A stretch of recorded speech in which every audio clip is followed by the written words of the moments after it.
What is up, y'all? Welcome back to another episode of Surfing the Stream, where every week we're on a quest to find out what is the greatest movie of all time. So, with Rebel Moon's director cut coming out soon, it got me a little excited about maybe Zack Snyder putting out some great content, right? And I decided to go revisit Man of Steel, and I really wanted to finally review this movie and put one up for the channel. Because I will die on the hill that this is one of the best comic book movies ever made. Does it have its issues? Yeah, it's not perfect, but goddamn, this is my Superman. We finally get scenes on Krypton, and this adds so much to the movie. In a short amount of time, we get added context for why Zod is looking for Superman and why he wants to take over Earth. I just think they did an amazing job of really developing his motivations on trying to kill Superman, trying to take over Earth, and turn it into Krypton. You won't agree with him, but at least they do enough with his character to really see why he's doing what he's doing throughout the entire movie. Lara and Jor-El also get a short amount of screen time to really make you care for them, so I really appreciated that. As for Clark, Superman, I love what they did with his character. He's very much a flawed character and isn't perfect. Like, I get it that everybody wants Superman to be perfect. He's a Boy Scout hero and all that, right? I get it. But to me, I appreciate a flawed character. It makes him more relatable and makes it easier for me to root for that character when he's not so perfect. You know, Superman is unsure of his abilities to save the world for a few different reasons. Confidence, scared, jaded, because he doesn't know if the people are worth saving.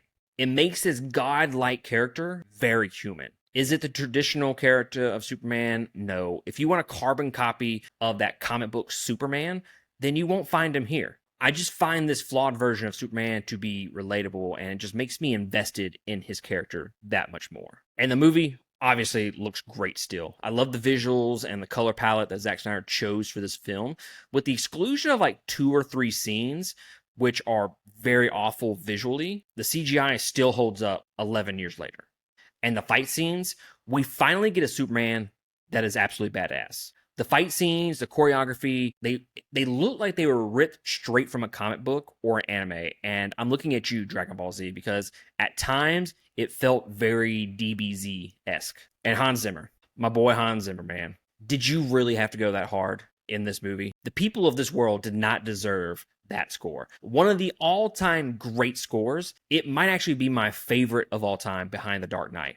The score is one of the few scores ever that I'll actually listen to on its own. While I do have a few minor gripes that I won't spend a ton of time diving into, one of my biggest complaints about the movie is the relationship between Clark and Lois. This relationship is never fully realized, never fully developed, and I never believe in how fast that relationship grows. It's like they fell in love within 2 scenes together, and they don't really ever talk to each other. It's really just her questioning Superman on what's he been doing, why has he been hiding, yada, yada, yada. So it's not like stuff that would just automatically make you fall in love with somebody. This is without a doubt Zack Snyder's best movie, although it's probably the least Zack Snyder movie in his filmography, which is kind of crazy to think about because we have all these movies with Zack Snyder. And while I do think he has some very iconic shots in here, especially some of the imagery with Superman being kind of godlike, in his other movies, it seems like he focuses a little bit more on the imagery and like poster-like shots. And obviously he fucks with slow motion a lot in a lot of his movies, but we don't ever really get that in this movie. So I don't know if that's why I like it more or not. But it's just weird that this is his best movie and it's his least Zack Snyder movie out of his entire filmography, I think. Without a doubt, this is one of the best comic book movies of all time. It's one of my favorites. It's in my top 20, top 15 movies all time. This is just one of those movies I can just put on and just turn my brain off and just find entertainment. Just enjoy a movie for 2.5 hours. And it's so much fucking fun to watch this movie. But guys, let me know down in the comments below what you think about Man of Steel. And are you excited about Rebel Moon, which comes out later this week? I am pretty fucking stoked to see Rebel Moon in its entirety, director's cut, the version of this movie that he envisioned from the very beginning. I'm very excited to see how that all unfolds. But yeah, guys, that's going to be it for me, and I will catch y'all next time on another episode. Laters.